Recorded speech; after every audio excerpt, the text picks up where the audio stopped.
Você assiste ao programa Momento Missionário, que vai ao ar todas as quintas-feiras, das 12 às 13 horas, coordenado pelo evangelista Márcio Melo, produzido pelo jornalista Geisel de Paula, editado pela jovem Samara, e nesta tarde nós temos um convidado especial, o missionário Paulo Lima, que logo mais vamos apresentá-lo. E nós vamos tratar do tema Missões Transculturais, exatamente a nossa proposta desta tarde. Eu sou o pastor Antônio Mardônio, vice-diretor do órgão Ceifeiros em Chamas, pertencente à Confradesp, Convenção Fraternal das Assembleias de Deus no estado de São Paulo, que agora divulga a nova década. Nós tivemos a década da colheita, foi um grande sucesso, e começamos agora a nova década, que vai até o ano de 2033, se Jesus não vier até lá, e a proposta é evangelismo, discipulado e integração. Exatamente o que nós vamos falar nesta tarde com o missionário Paulo Lima. Nós vamos então fazer a oração de abertura do nosso programa para Deus nos abençoar, tanto nós que estamos aqui presentes, como também você que nos acompanha. Senhor Deus nosso Pai, nós estamos aqui reunidos em nome de Jesus, o Teu Filho amado, e pedimos a Tua bênção para que possamos apresentar este programa que seja para a honra e glória do Teu nome. Amém. Esse programa é um oferecimento da Igreja Evangélica Assembleia de Deus, Ministério do Belém, presidida pelo pastor José Wellington Bezerra da Costa, que tem como vice-presidente o pastor José Wellington Costa Júnior. Nós vamos agora, portanto, a nossa meditação tradicional. Vamos ler, portanto, uma passagem exatamente para coincidir com a presença do missionário Paulo Lima, em Mateus capítulo 28, versículos 19 e 20. Portanto, ide e fazei discípulos de todas as nações, batizando-os em nome do Pai, e do Filho e do Espírito Santo, ensinando-os a guardar todas as coisas que eu vos tenho mandado. E eis que estou convosco todos os dias até a consumação dos séculos. Exatamente o que eu chamo de levar, portanto, o ide de Jesus a sério. Esse ide de Jesus a sério, ele foi especificado através de Mateus, o evangelista Mateus. Ele mandou que fôssemos e ganhássemos as almas para Jesus, mas que nós as discipulássemos. É a nossa proposta, portanto, da nossa nova década da colheita, podemos dizer colheita, porque a outra também teve o nome de colheita, e essa é a década da colheita, dentro já desse século 21. Então, a proposta de Jesus é que nós discipulemos. Nós temos observado que às vezes deixamos a desejar. Nós ganhamos a alma para Jesus, mas nós não temos aquele cuidado que nós precisávamos destinar para Ele, para aquela alma tão preciosa. Então, a nossa proposta que Jesus determinou, ide e fazei discípulos. Jesus quer que façamos discípulos, ensinando-os a guardar todas as coisas que eu vos tenho mandado. Então, a nossa proposta é que todos que aceitam a Jesus tornem-se discípulos. E esses discípulos também possam ser preparados para serem discipuladores. Para que as pessoas que aceitam a Jesus, mediante o discipulado, elas possam se firmar nos caminhos do Senhor. Há muitos que não tiveram preparo adequado e desistiram no meio da caminhada. E nós não queremos que ninguém se desvie. Conheceu a verdade e a verdade nos libertou. Como Jesus disse, e conhecereis a verdade, e a verdade vos libertará. Então, é o ide de Jesus levado a sério, como ele disse. Ide, portanto, ide, fazei discípulos de todas as nações, batizando-os em nome do Pai, e do Filho, e do Espírito Santo, ensinando-os a guardar todas as coisas que eu vos tenho mandado, e eis que estou convosco todos os dias até a consumação dos séculos. Então, essa é a nossa proposta da nova década. Discipulado e integração. Discipulado e integração. Ganhar as almas para Jesus, discipulá-la, integrá-la, levando a condição de se tornar também um grande ganhador de almas, um grande discipulador. Meu amado, vista essa camisa conosco. Seja um ceifeiro de Cristo, como eu sou um ceifeiro de Cristo, e juntos vamos ganhar as almas para Jesus, que está às portas para vir nos buscar. A qualquer momento a trombeta soará, os nossos irmãos que dormem no Senhor ressuscitarão primeiro, nós os vivos seremos transformados em um abrir e fechar de olhos, formaremos uma só multidão e subiremos ao encontro de Jesus lá nos ares, quando seremos conduzidos às bodas do Cordeiro, e lá receberemos os nossos galardões e o revestimento de glória. Receberemos, portanto, a glorificação como Jesus está glorificado. Então vale a pena, meu amado, vale a pena. Você é, portanto, convidado, você é, portanto, ordenado por Jesus, uma ordem dele que não é só para mim, é para todos nós que conhecemos a sua palavra. Amém. Nós vamos ouvir agora o quadro Missão em Foco, apresentado pelo nosso jornalista Dário Ferreira. Missão em Foco. Cidades menos evangelizadas no Brasil. O portal Povos e Línguas fez um levantamento das cidades menos evangelizadas em nosso país e descobriu que há 309 cidades brasileiras com menos de 5% de cristãos evangélicos e 24 delas com menos de 2% de cristãos evangélicos, que corresponde a cerca de 84 mil pessoas, sendo que a localização desses municípios é um em Santa Catarina, um em Minas Gerais, 2 no Piauí, 2 em Alagoas, 2 na Paraíba e 15 no Rio Grande do Sul. De acordo com a pesquisa, os estados menos evangelizados do Brasil, segundo informações do portal Povos e Línguas, são o Piauí e o Rio Grande do Sul. O Piauí tem 9,7% de evangélicos, sendo que 24% de seus 224 municípios possuem menos de 5% de evangélicos. São 52 cidades abaixo desse grupo. Nesses casos estão os municípios de José de Freitas, Palmeirais e São Miguel do Tapuio. Já o Rio Grande do Sul é o estado com o maior número de municípios com menos de 5% de evangélicos, 55. Mesmo tendo 18,3% da população declaradamente cristã evangélica. 255, 48 tem menos de 5 mil habitantes.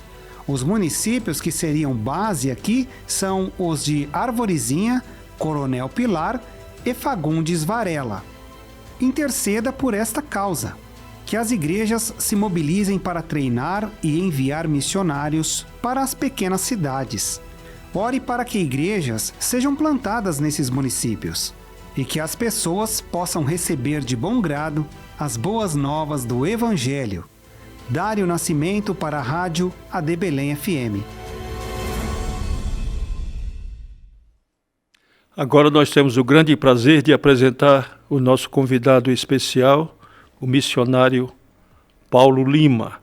Ele serve a Igreja Paraguaia já há 30 anos, onde pastoreou a cidade de Hernandária, Itá, Fernando de la Mora, Assunção, também Ipacaraí, e atualmente encontra-se na cidade de São Lourenço. Ele é professor de filosofia e casado em segunda núpcias, porque ele ficou viúvo, casou a segunda vez com a missionária paraguaia Evangelista, o nome dela, Evangelista Flores de Lima. Ela teve 3 filhos, portanto, ela é mãe de 3 filhos, a Esther, a Rebeca e Samuel, e o pastor missionário é pai da Elisa e Érica, são as filhas dele, portanto. Então o casal cuidam de 5, 2 do casamento do pastor Paulo e 3 do casamento da missionária Evangelista Flores de Lima. Meu amado pastor Paulo, que prazer, meu amado, tê-lo conosco nesta tarde, principalmente pela satisfação de saber que o irmão foi enviado pelo setor que eu pastoreei, que tanto estima aquela igreja, porque é uma igreja propriamente dita missionária, em Bugaçu. Bem-vindo, pastor Paulo, nesta tarde. Obrigado, pastor Magnão, obrigado a todos aqui. Eu que digo, pastor, que para mim é uma alegria, um prazer imenso de poder rever o senhor novamente, uma satisfação, e que o senhor deixou muitas saudades ali na cidade de Bugaçu, pelo trabalho que o senhor realizou ali naquele lugar ali. Muito bem. Ô, irmão, não é coincidência, eu não combinei com ele, mas nós estamos vestindo um uniforme, eu e ele. Ele está com a gravata lilás, a minha lilás, a camisa também lilás, a minha também lilás. Mas que prazer, pastor Paulo, tê-lo conosco nesta tarde. E nós vamos iniciar então o nosso bate-papo. Como se deu sua conversão a Cristo e sua posterior chamada missionária, por gentileza? Bem, eu sou filho das Assembleias de Deus, nasci num berço evangélico, tive o privilégio, meu pai aceitou Jesus no ano de 1970, e neste ano, o ano seguinte, eu estava no ventre da minha mãe, quando ela desceu as águas batismais. Eu estava com 7 meses dentro do ventre e foi sair das águas batismais. No dia seguinte, eu vim ao mundo. Então, eu costumo dizer que eu fui batizado 2 vezes nas Assembleias de Deus, nas águas, né? Então, venho de uma família completamente evangélica, ou seja, desde os anos 70 nasci no berço evangélico e minha família são toda evangélica e tenho o privilégio que o senhor foi pastor de todos os meus irmãos ali na cidade de Imbuguaçu também. Oh, maravilha. Seguindo o nosso bate-papo, quando chegou ao Paraguai, qual foi a barreira mais difícil a ser transposta? A língua, a alimentação ou a cultura? Geralmente a cultura é o que mais nos choca, né? E também, quando envolve a cultura, envolve todo um combo, né? Alimentação, tudo. A cultura do idioma, né? Porque o Paraguai, quando eu cheguei lá, eu fui mais para a região dos interior do Paraguai. E lá eles não falam propriamente o espanhol no interior. No interior se fala o Guarani ou o Jopará, que é um dialeto, uma mistura entre o espanhol e o Guarani. Então, a maior dificuldade foi o idioma, né? Depois, com o passar do tempo, isso aí foi uma barreira que eu consegui ultrapassar. Muito bem, eu acho que exatamente o Guarani é uma língua originária, portanto, dos índios, tanto brasileiros como paraguaios, muito rica, sim, muito bonita, e palavras que estão no nosso vocabulário, né? Algumas sim, palavras estão no nosso vocabulário. Então, o que o senhor tem a dizer especificamente do Guarani, essa língua tão bonita? O Guarani, porque nós temos o Tupi-Guarani. Tupi-Guarani, certo. Ficou no Brasil e o Guarani do Paraguai. Ah, sim, tanto a diferença, Tupi aqui, Guarani lá. Só que no Tupi, muitas palavras muito parecidas com o Guarani, tem muita mescla, né? Sim. Mas existe alguns, é como se fosse um dialeto a mais, né? O Tupi e o Guarani. O Guarani ficou na região do Paraguai e o Tupi ficou no Brasil. Para vocês terem uma ideia, eu vou fazer aqui uma saudação na língua Tupi-Guarani, porque é um idioma muito difícil de falar, que você tem que pronunciar várias palavras para dizer, às vezes, 1 ou 2 palavras. Por exemplo, vou fazer uma saudação aqui. Aviá iterei, penedive, Shermano, Shermanaqueira, Omaitei, Opava Vep, Nhanjara Jesus Cristo, e Aguapio Meba, Nhanjara Tapenderobassa. Isso aí foi uma frase muito comprida para dizer uma única palavra. Que a paz de Deus em Cristo Jesus esteja sobre todos vocês. Aleluia! É língua bonita, a gente admira, portanto, porque são os originários, os nossos originários, tanto do Brasil como do Paraguai, e muitos de nós temos o sangue deles, né? Sim, sim. Temos a mistura, portanto, somos oriundos também dos originários do Brasil, nós brasileiros. Muito bem, quais as principais diferenças entre um culto realizado na Assembleia de Deus e lá no Paraguai? Exatamente. Creio que a diferença, como até no Brasil, e todas as Assembleias de Deus nos estados brasileiros. Lá no Rio de Janeiro, a metodologia é uma, aqui em São Paulo é outra. E no Paraguai também, qual seria a diferença, por gentileza?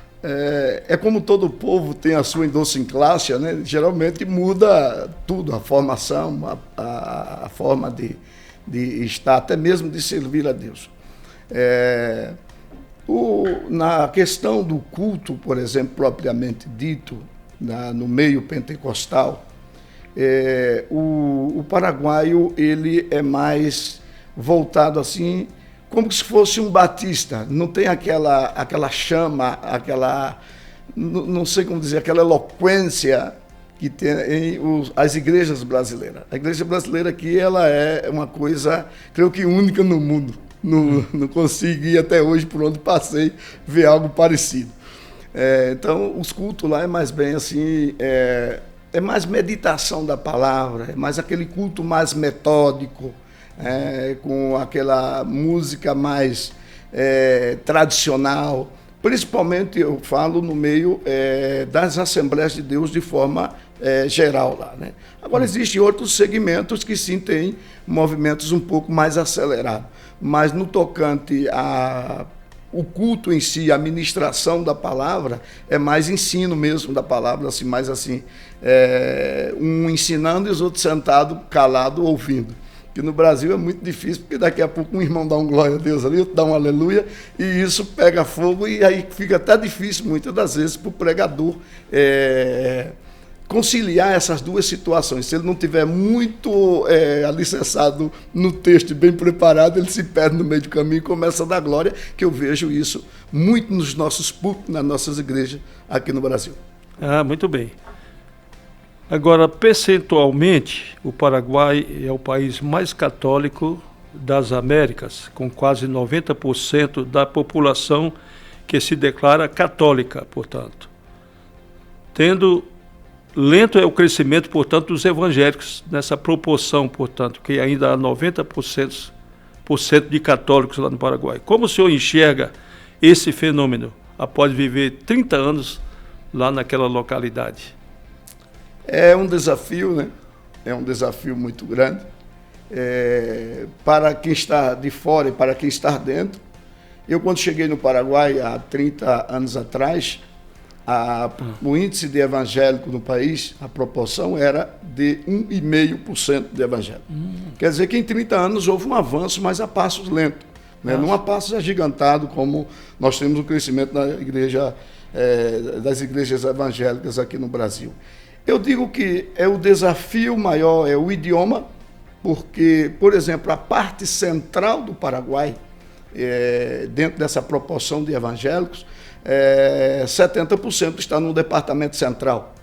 Ou seja, que existem os demais estados, municípios, no interior, que falam somente o Guarani, e essa população ainda está muito difícil de ser alcançada pelo Evangelho, devido à dificuldade de missionários capacitados para chegar com o idioma a essas pessoas. Quer dizer, a igreja ainda está, digamos, trabalhando a passos lentos. E, pelo que tenho entendido, existe um projeto hoje dentro do contexto evangélico.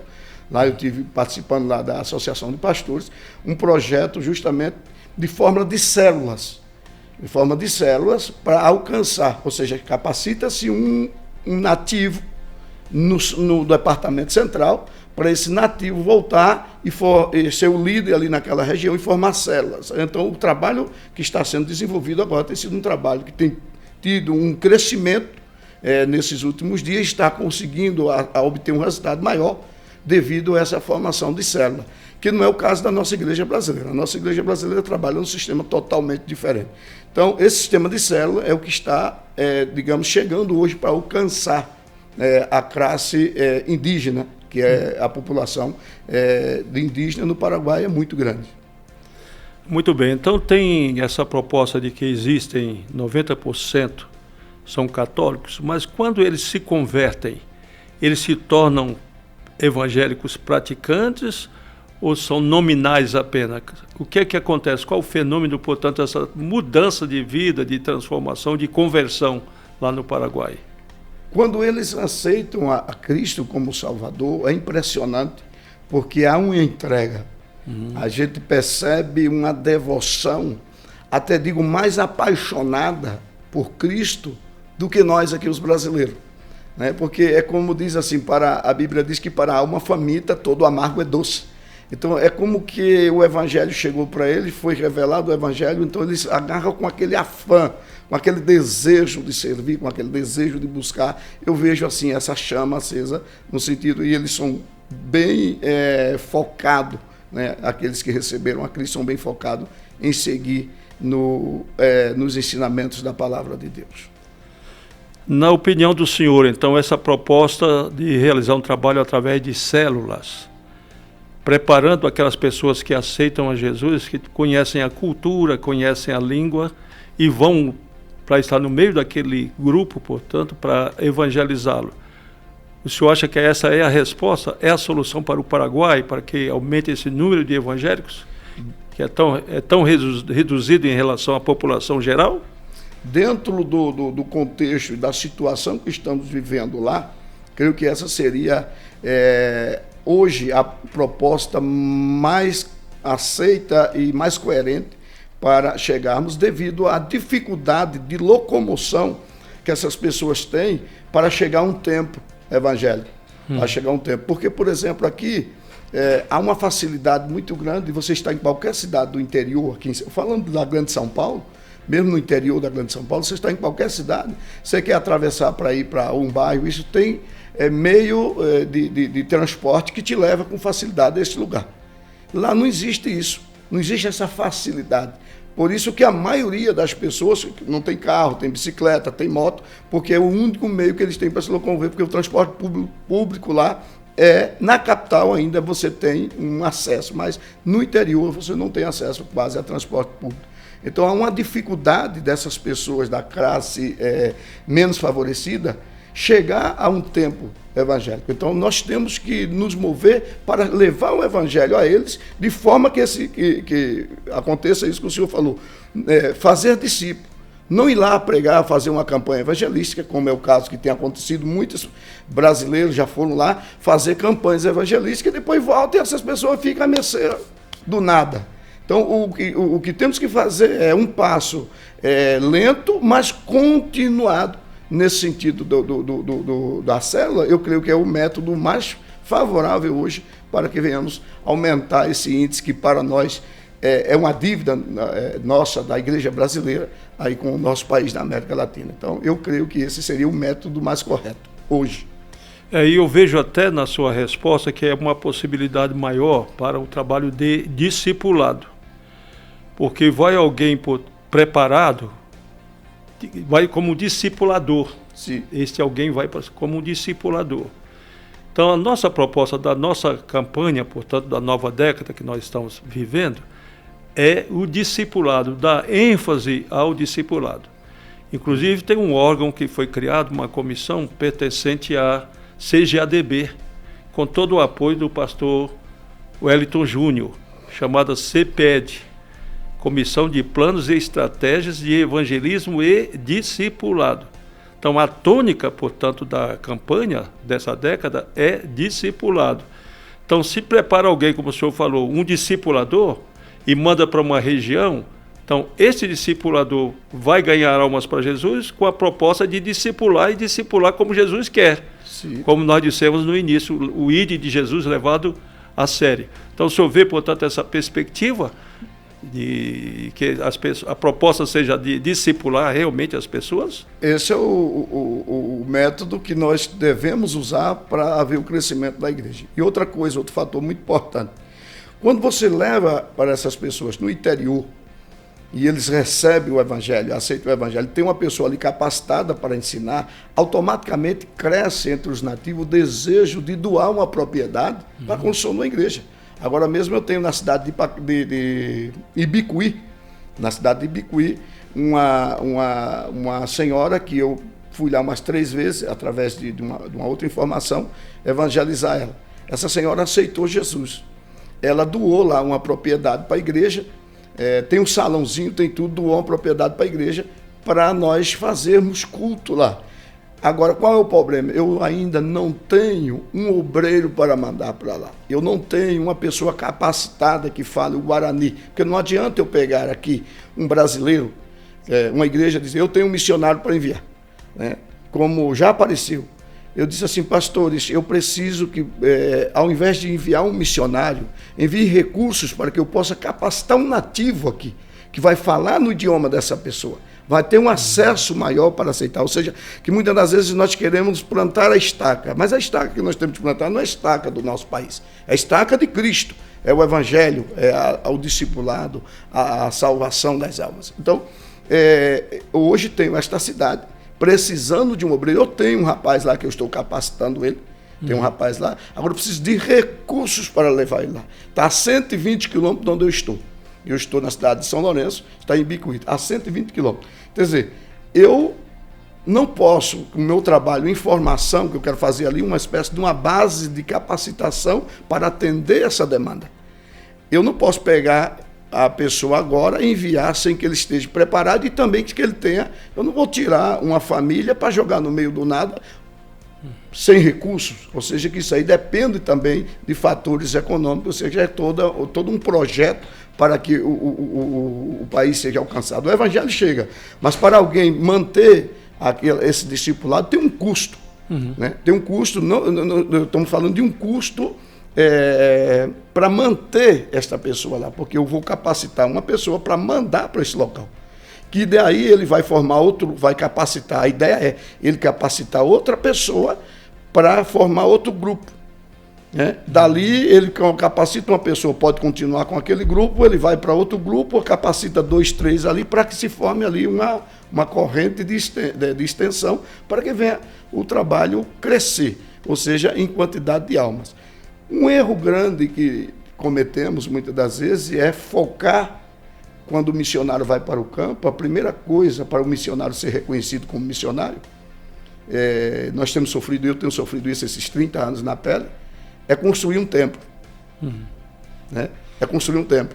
Se o missionário foi para o campo, chegou lá, ele construiu um templo, ele chega aqui, é outra história como missionário. Se ele só ganhou almas, parece que quando nós voltamos, chegamos aqui, cadê a igreja que você construiu em 30 anos? Né? Ou seja, mas aí, eu digo, em 30 anos ficou pessoas capacitadas, pessoas preparadas. Eu construí uma igreja pequena na cidade de Ipacaraí, na época do pastor Antônio Munhoz. Então, esse é o fato. Então, eu hoje vejo que não é a questão do missionário construir a igreja, é instruir os nativos, para que com os próprios recursos, eles construam a igreja. Se você capacita, a missão nossa é o quê? É ganhar almas ou construir patrimônios e ter patrimônio no local? A nossa missão é ganhar almas. Como missionário, eu vejo dessa forma. Porque se fosse para mim ter patrimônio, eu não precisava ter renunciado uma empresa, ter renunciado a algo para poder ir para o campo missionário. Eu vou para lá com o intuito de ganhar almas. Então, eu acho que esse é um fator que nós temos que estudar e analisar dentro desse projeto dos Ceifeiros em Chama, analisar a pessoa do missionário, a função exata, qual é o trabalho específico do missionário no campo. Ele tem que estar se preocupando em construir templo. Ou ele tem que estar... Porque, por exemplo, lá nós temos uma igreja que tem 40 e quase 50 anos de formação, que é a Igreja Assembleia de Deus Paraguai. Perdão, fez 55 anos agora. Quer dizer, essa igreja de 55 anos construiu várias igrejas no interior, vários templos. Hoje nós temos vários templos. Eu precisamente não sei dizer o número agora, até porque eu não estava preparado para esse momento da entrevista, eu não contei com isso. Mas, por exemplo, nós temos em torno aí de umas 200 igrejas, mínimo, da Assembleia de Deus Paraguai, em todo o território nacional. Né? Que os missionários foram lá, construíram e vieram. A maioria construída por missionários. Né? Construíram e vieram, assumiram o campo no Brasil. E essas igrejas, praticamente, uma boa parte delas, estão quase vazias. Porque não se preocuparam com a capacitação dos nacionais, capacitar para poder melhor servir. Ou seja, se eu saio, eu tenho que deixar alguém capacitado para tocar o trabalho que eu estou fazendo, melhor do que eu, inclusive. Né? Então, eu vejo que há um desafio nesta área, pastor. Muito bem. Muito bem, estamos aqui com o pastor Paulo Lima, missionário lá no Paraguai há 30 anos, num bate-papo muito gostoso, está nos transmitindo boas informações dentro da nossa área de missões transculturais. Exatamente você que nos acompanha, preste bem atenção e coloque em prática o que a proposta do missionário, do trabalho que deve ser realizado na missão transcultural.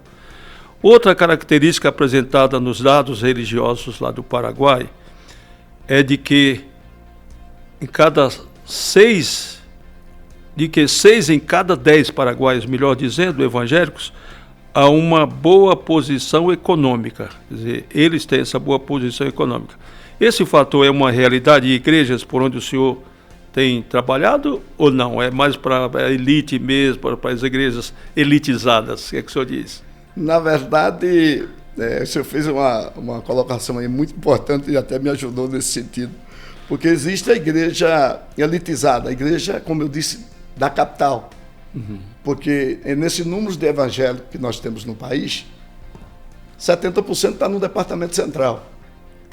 Quer dizer, nós temos os outros departamentos, os interior do país, sem ser alcançado com a mesma realidade. Agora, essa realidade é com a igreja elitizada, que vem da missão alemã e da missão apoiada por Tim Sweat. Então, existe aí uma igreja elitizada, mas a realidade do país, quando você anda no país, é bem o contrário disso aí, bem o contrário. Agora, na questão, por exemplo, acadêmica, por exemplo, nós vemos que se um país tem um índice de educação elevado, porque o Paraguai, mesmo sendo um país, eu não uso a palavra pobre, eu uso a palavra empobrecido, na América Latina, é um país empobrecido na América Latina, ele tem um índice de educação mais elevado do que o nosso Brasil. Por exemplo, as crianças no Paraguai, de 0 a 10 anos, 98,7% estão nos colégios, estão na escola. 98,7%. Eu não sei agora, precisamente, como está aqui no Brasil. Como está aqui no Brasil. Mas 98,7% das crianças de 4 a 10 anos. De 10 a 14 anos, vai para 92% a porcentagem de crianças e adolescentes no colégio. Esse índice cai um pouco para 90%, tratando-se de 14 a 18 anos. Cai um pouco, cai para 90%, que ainda estamos num índice muito mais elevado do que está aqui no Brasil. Então, quer dizer, aonde você tem um índice de educação desde da base e vai passando pelo corpo até chegar na cabeça, que é o quadro universitário, nós temos pessoas com formação acadêmica dentro das igrejas com regra de proporção, muito mais do que aqui no Brasil. Muito bom. Nós só estamos falando em regra de proporção, porque se vamos falar o país, a igreja brasileira aqui é um gigante, né? Mas falando de regra de proporção, em termos acadêmicos, a igreja está bem alicerçada. E automaticamente, quando se está a nível acadêmico, também é a nível econômico. Agora, essa realidade, aí você diz, tem que fazer essa separação entre o interior do país, o departamento central e a igreja elitizada. Tem que fazer essa separação, não se pode pegar na massa toda, senão entra numa contradição tremenda. Muito bem. O Paraguai tem suas línguas oficiais, que o senhor já falou, portanto. O espanhol e o guarani, além do dialeto que o senhor disse que existe também, intermediário. De forma geral, como esses fatores linguísticos se mostram no dia a dia no campo missionário? Praticamente o senhor já falou, só fazendo mais aí um acréscimo, um adendo para explicar melhor para o nosso ouvinte. Não, o espanhol é o idioma mais fácil que temos de falar, de nos comunicar. O guarani, como já disse, é muito difícil. O Diopará, que é uma mistura do espanhol com o guarani, é o que se maneja mais quando se vai fazer um trabalho no interior. Na capital se fala só o espanhol e o Diopará. No interior se fala só o guarani e o Diopará em algumas regiões. Em outras regiões o guarani ET, que é o guarani nato, ou seja, que não tem uma mistura. Esse fator dentro do país, eu vejo assim um nacionalismo muito forte, porque as crianças não estão no colégio aprendendo inglês, a menos que vá para um colégio particular. No colégio nacional eles aprendem o idioma nativo, porque já dizia alguém que um povo deixa de existir quando nega a sua origem. Ou seja, a origem de um povo vem da sua idiosincrasia, da cultura, da língua. Então, eles têm isso muito bem arraigado. São muito nacionalistas, o Paraguai. Então, eles têm a cultura guarani como uma cultura dominante. A situação na capital é pela influência estrangeira, porque vem com o poder econômico. E aí, quase que nas ruas, as pessoas não falam o guarani na capital. mas não perde essa nacionalidade devido aos colégios mantêm essa cultura de elevar o Guarani mais do que qualquer outro idioma. Muito bem. Mas nas localidades do interior, portanto, do país, onde existem essas comunidades indígenas, se o missionário vai falando em espanhol, domina o espanhol, ele vai ser compreendido, entendido, ou ele vai ter muita dificuldade porque não fala a língua nativa, portanto, daquela área? Qual é a proposta do senhor sobre isso? Tem muita dificuldade, a menos que ele vá com um tradutor para traduzir o espanhol, porque quando você chega na região mesmo do interior, o povo não entende o espanhol. Eles balançam a cabeça, tudo, mas não entendem. Essa é a grande realidade, eles não entendem o espanhol. Então, por isso que a proposta, voltando um pouco atrás, a proposta é capacitar os nativos. Não adianta levar pessoas daqui capacitadas, por mais preparadas que estejam nas universidades. O que nós precisamos lá é pessoas capacitadas que entendam em doce classe o idioma do povo. E aqui, não sei se tenho entendido, eu não sei dizer se aqui tem alguma escola que ensine Guarani. Ensina inglês, o espanhol, o francês, o alemão, que as pessoas gostam mais da Europa. Né? E esquecemos o nosso país vizinho aqui, tão perto de nós, que precisa deste evangelho tão glorioso de transformação de vida. E isso implica investir. Né? E o meu projeto é esse, o projeto de trabalhar formando nacionais, capacitando para que eu possa enviar e dar assistência.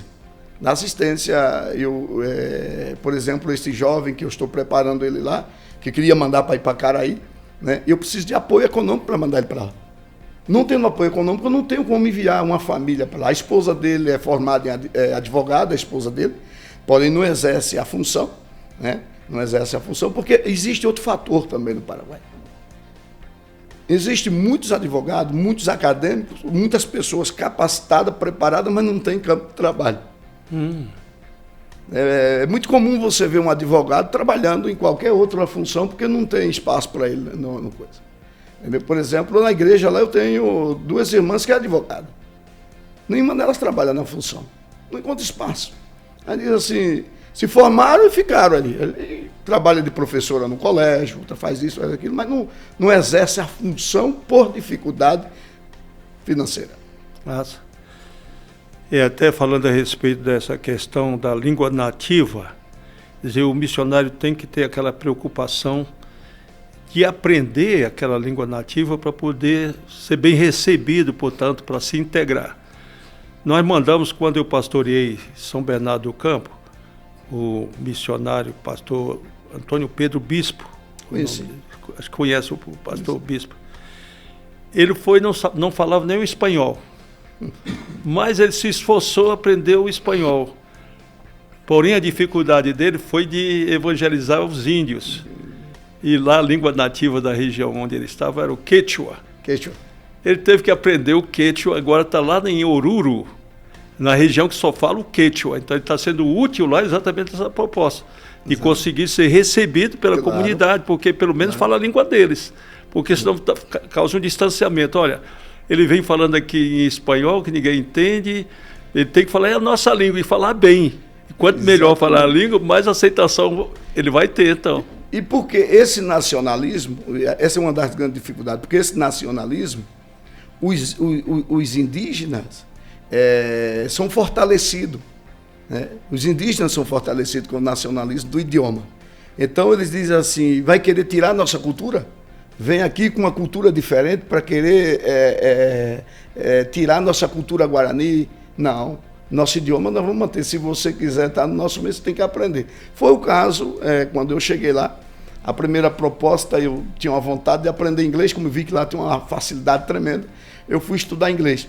E uma professora me surpreendeu, disse assim, eu admiro o senhor, pastor, o senhor é um homem esforçado, falou assim para mim, mas meio que me deu uma cacetada, né? E aquilo ali eu tomei como exemplo. Ela disse assim para mim, o senhor está num país de habla hispana, com idioma nativo guarani, o senhor quer aprender um idioma de outra América. Né? Ela disse assim, eu sou professora de inglês, mas isso aqui é um meio de trabalho para mim, mas o seu meio de trabalho é o campo missionário. E aí foi como uma cacetada na cabeça, eu voltei para trás. Eu falei assim, naquela noite eu não consegui dormir. Disse, não, amanhã eu vou estudar Guarani.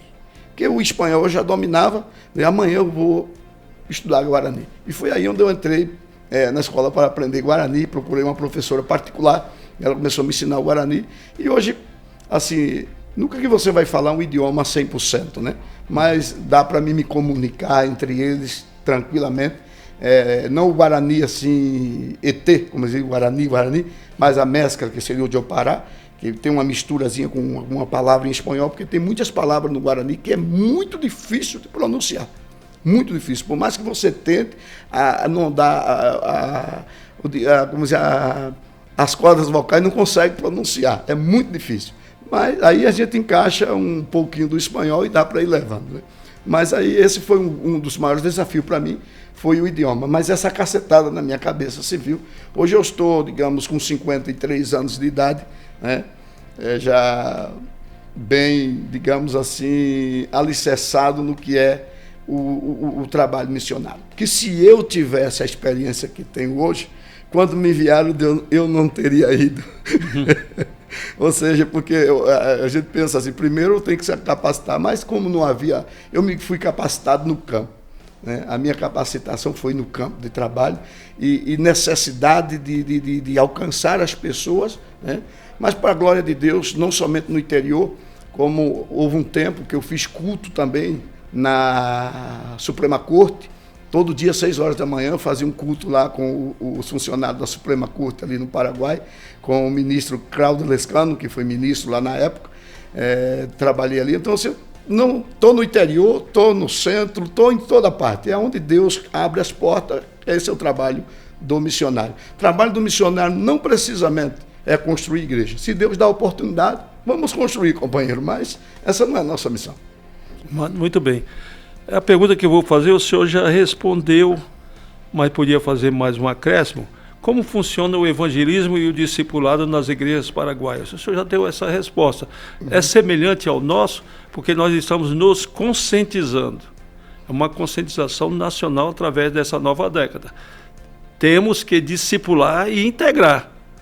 Não adianta ganhar alma para Jesus, batizá-la nas águas, se ela não for discipulada e principalmente integrada, senão ela não permanece. Exatamente. O interesse dos senhores é exatamente esse que nós devemos suscitar no Brasil, discipular e integrar? É exatamente isso, porque por aí tem muitos filhos sem pai. Ganhamos as pessoas e não damos o seguimento, né? Exatamente.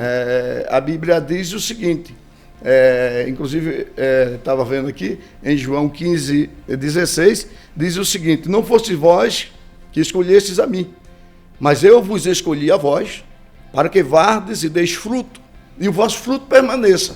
Quer dizer, se você ganha e você não cuida, o fruto não vai permanecer. E aí vem a segunda parte do versículo, tem um ponto e uma vírgula, e vem a segunda parte que diz: para que tudo o que pedirdes ao Pai no meu nome, Ele vos conceda. Muitas das vezes estamos pedindo muita coisa para Deus e não estamos recebendo.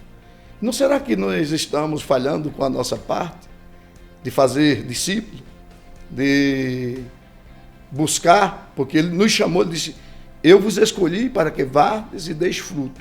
E aqui está falando da videira. Aqui, esse texto está falando única e exclusivamente de almas. E se eu faço uma pergunta para você, que está aí do outro lado, faço uma pergunta para você: você tem dado fruto no reino de Deus? Eu faço uma pergunta a você que tem 10, 15, 20 anos de crente. Nos últimos 2 anos, você ganhou uma alma para Jesus?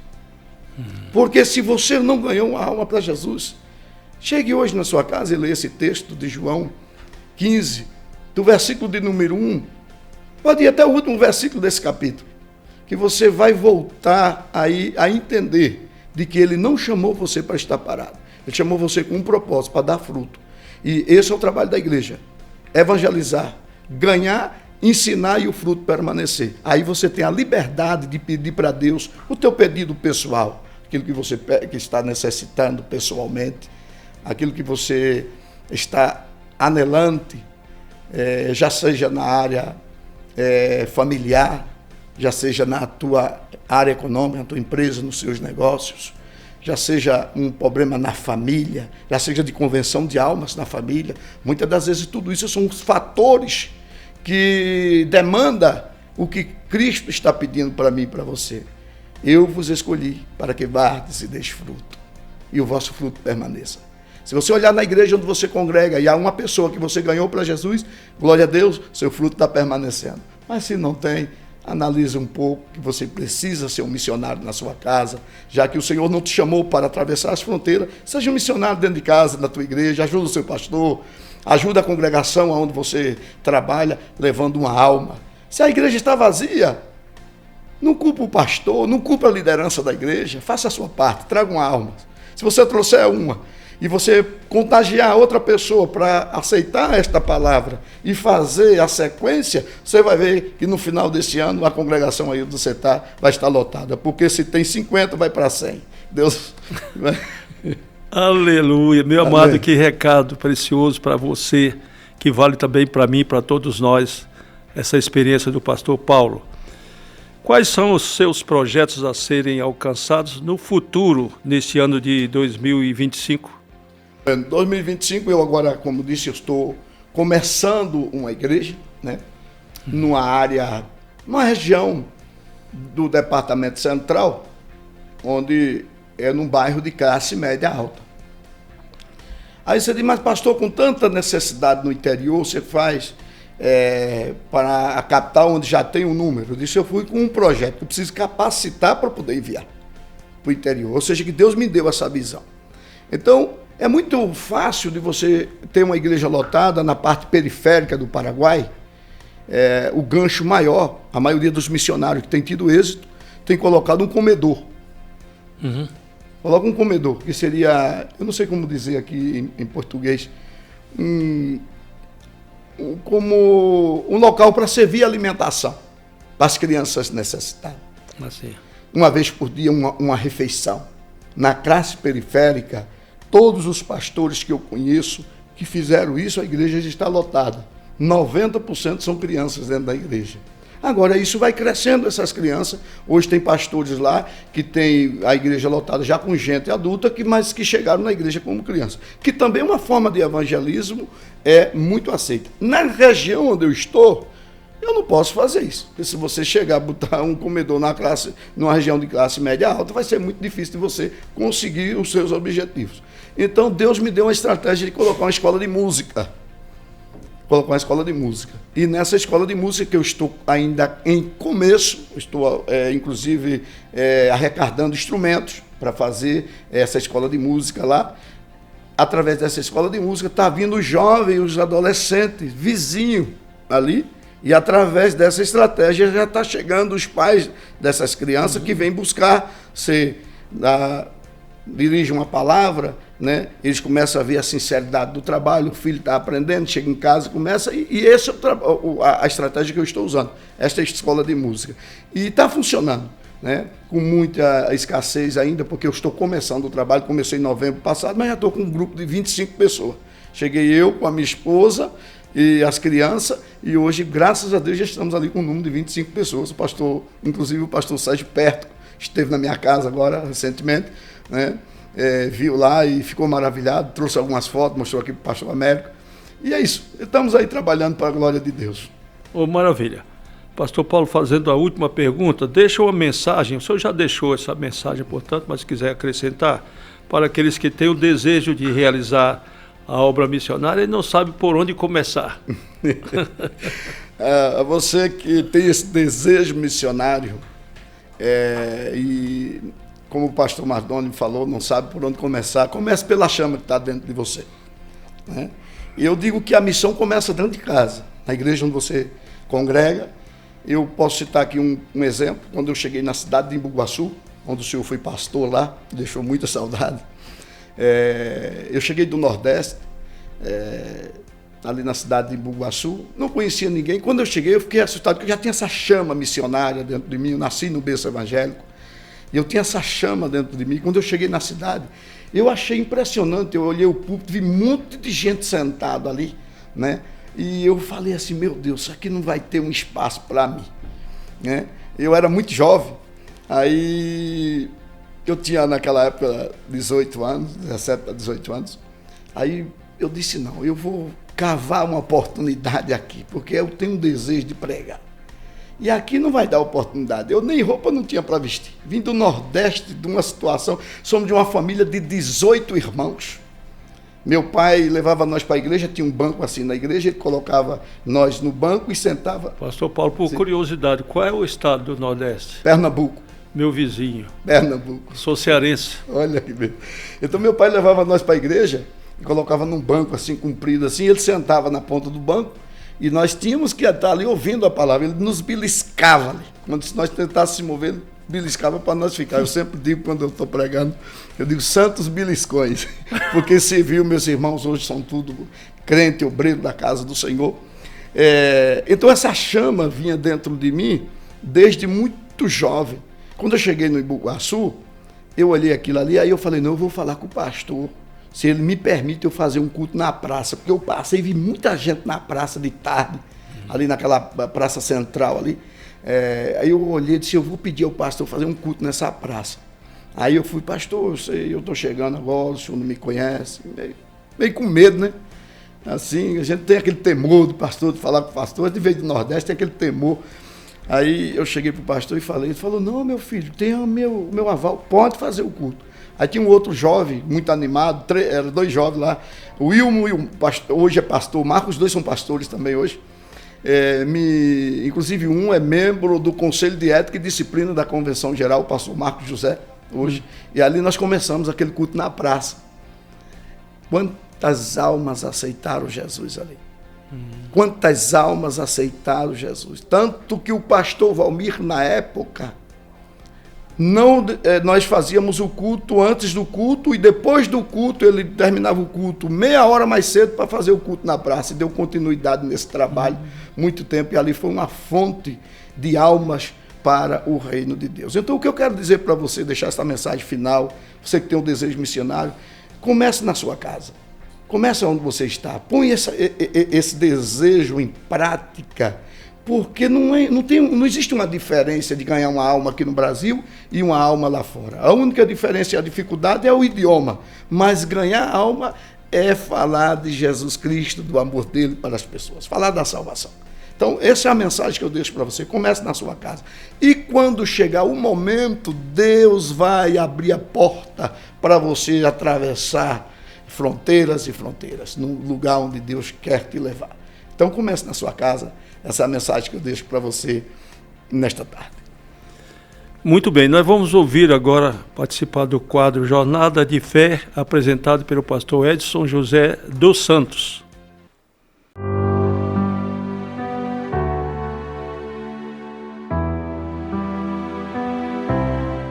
Você já falou de Jesus para alguém hoje?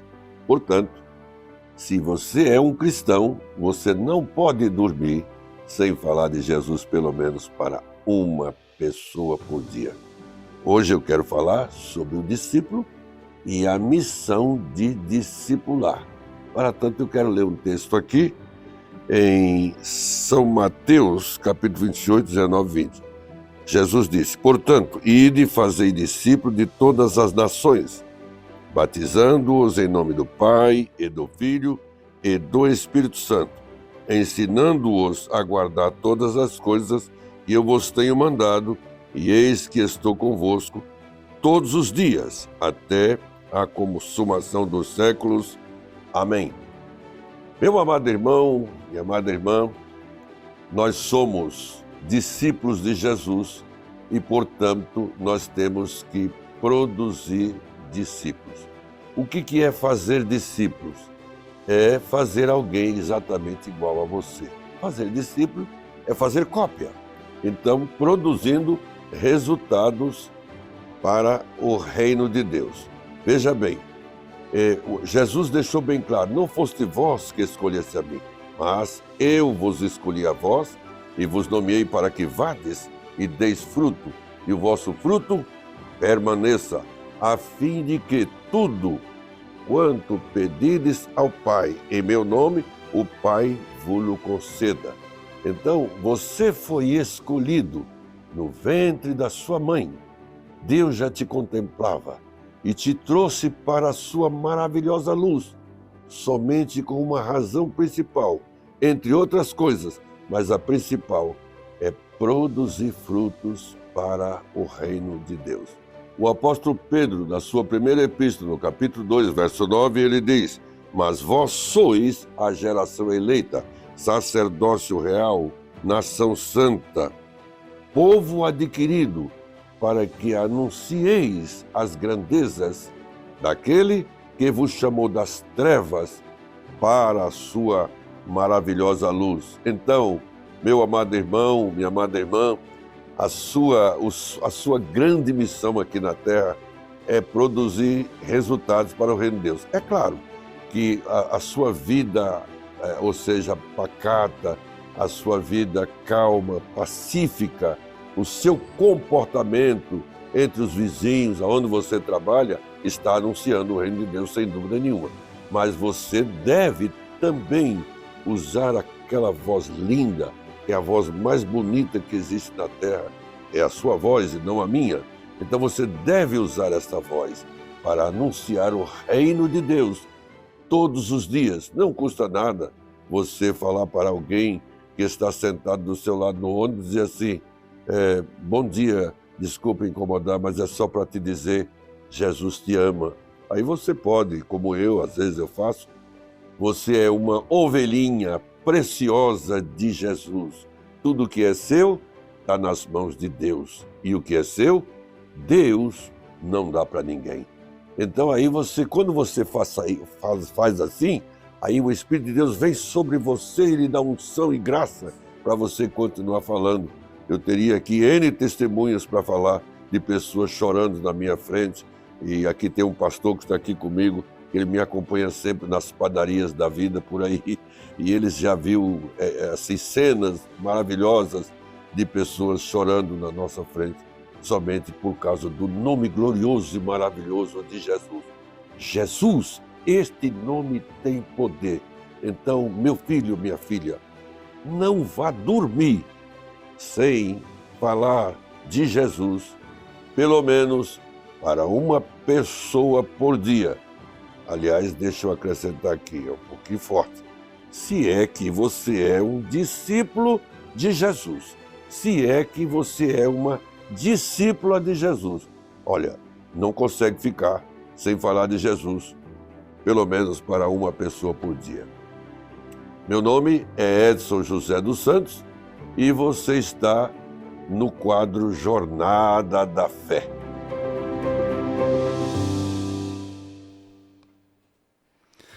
Agradecemos, portanto, a sua permanência, a sua companhia conosco nesta tarde. E agora nós vamos ouvir as considerações finais feitas pelo missionário Paulo Lima. Eu quero aqui agradecer ao pastor Mardoni e ao pastor Geisel por este convite. Né? A jovem Samara. Aqui, a jovem Samara, que está ali fazendo um excelente trabalho. Que Deus continue te abençoando nesta jornada. E a todos os ouvintes, que Deus o abençoe no nome de Jesus. E foco, porque uma pessoa que tem foco alcança seus objetivos. E o foco é, nessa década da nova colheita, seja um missionário, seja uma missionária, seja um apoiador da obra missionária. Leve uma oferta para o caixa de missões da sua igreja. Outra coisa que eu vou fazer um pedido aqui, não aporte oferta missionária para esses andarilhos que andam por aí, não. Busque uma igreja sincera, uma secretaria de missões onde você congrega. Leve a oferta para lá, porque se o missionário ele é sincero, ele trabalha com honestidade, as igrejas apoiam ele. Esse negócio de dizer, estou pedindo por aqui porque as igrejas não apoiam, isso não é verdade. Um missionário de verdade, ele em todo lugar que ele chega, ele recebe apoio do ministério. Então, faça isso. Leve uma oferta de missões para a sua igreja e aporte com os missionários naquilo que você puder para a glória do Senhor Jesus Cristo. Amém. Muito bem, você pode acompanhar a programação da rádio através das redes sociais, no Instagram, ADFM 88.7, no Facebook, Rádio ADFM 88.7, no YouTube, TV AD 88.7, também um aplicativo, você pode colocar no seu celular o aplicativo referente à nossa rádio, AD Belém, ou melhor dizendo, AD-FM 88.7, e tem a nossa rádio do seu lado 24 horas por dia. E o telefone de WhatsApp, você pode ligar no 11 2081 0475. Repetindo, 11 2081 0475. Senhor, muito obrigado por esta oportunidade que nos deste de nós nos reunirmos nessa tarde e participarmos de mais esse programa Momento Missionário. Pedimos a tua bênção sobre o teu filho, o missionário Paulo Lima, sua esposa, a irmã evangelista Flores, lá do Paraguai, quando atuam há tanto tempo. Teu filho está lá há 30 anos fazendo a tua obra, que possas abençoá-lo mais e mais. Em nome de Jesus nós oramos. Amém.